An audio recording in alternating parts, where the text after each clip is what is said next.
चौथा स्तंभ ही पक्षपात करने पे आ जाए तो मुझे नहीं लगता कि वहाँ पत्रकारिता जो है वो स्वच्छ रूप से और साफ सुथरे तरीके से चल पाएगी और शायद ही फिर किसी पत्रकार पर कोई भरोसा कर पाएगा। पत्रकारिता बिल्कुल साफ सुथरी और स्वच्छ होनी चाहिए। नमस्कार, मैं दिलशाद और इस वक्त मैं दिल्ली में हूँ और यहाँ पे राष्ट्रीय जनता दल का खुला अधिवेशन चल रहा था। तो तमाम तरह की चीजें यहाँ पे हो रही थी। कोई नेता का इंटरव्यू कर रहा था तो कोई वहाँ उनके कार्यकर्ता का, इस तरह का एक्टिविटी लगातार चल रहा था। लेकिन जब हम इस अधिवेशन से बाहर आए तो हमें एक पत्रकार दिखे और इनसे बात करना मजबूरी इसलिए हो गई थी क्योंकि और लोगों की तरह जो पत्रकारिता था इनका थोड़ा भिन्न था, यानी इनका थोड़ा अलग था। अभी जिस दौर में अभी हम हैं और पत्रकारिता को जिस तरीके से लोग जो है वो बिजनेस बना के रखे हैं और पत्रकारिता के नाम पे जिस तरीके से लोगों से पैसा ऐंठने का काम कर रहे हैं, उन विषय पे बात करेंगे।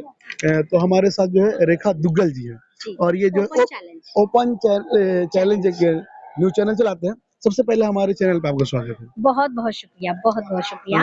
और हमारे चैनल पर भी आपका बहुत बहुत स्वागत है। आपका भी बहुत बहुत धन्यवाद। थैंक यू जी। क्या कहना चाहेंगे, क्या पूछना चाहेंगे? ये बताएं कि अभी जिस तरीके से पत्रकारिता का दौर चला है, हर कोई दूसरा आदमी माइक लेके चला है और लोग इसे बिजनेस की तरह देख रहे हैं और इसे बिजनेस बना लिया, यानी पैसा कमाने का जरिया बना लिया। इसमें क्या कहेंगे आप? देखिए, पैसा कमाना कोई बुरी बात नहीं है, लेकिन पैसा अगर सही तरीके से कमा जाए तो उसमें कोई दोहराई नहीं है, कोई बुराई नहीं है।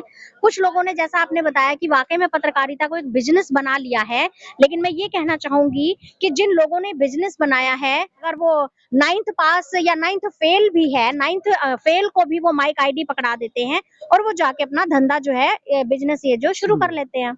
तो सबसे पहले तो ऐसे लोगों से सतर्क रहने की बेहद जरूरत है कि ऐसे पत्रकारों से सावधान रहें, क्योंकि उनकी वजह से जो जेन्युइन पत्रकार है, जेन्युइन जो रिपोर्टर्स हैं, वो भी बदनाम हो जाते हैं। यानी पत्रकारिता को बदनाम करने की कोशिश उनका जो एक म्यार है उनकी धूमिल करने की कोशिश कर रहे हैं। बिल्कुल बिल्कुल। अच्छा, ये बताइए आपके हिसाब से पत्रकारिता कैसी होनी चाहिए?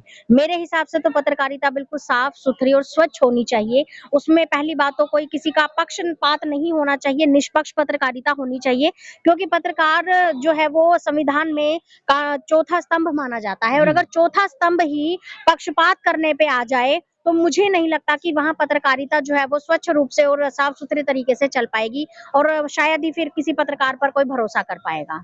चलिए, तो बात आपने पत्रकारिता कैसे नहीं होनी चाहिए, कैसे होनी चाहिए तो बात बता दी, लेकिन वर्तमान स्थिति में पूरे भारत देश में जो पत्रकारिता चल रही है, जो लोग अभी न्यूज दिखा रहे, वो आपके हिसाब से कैसा है?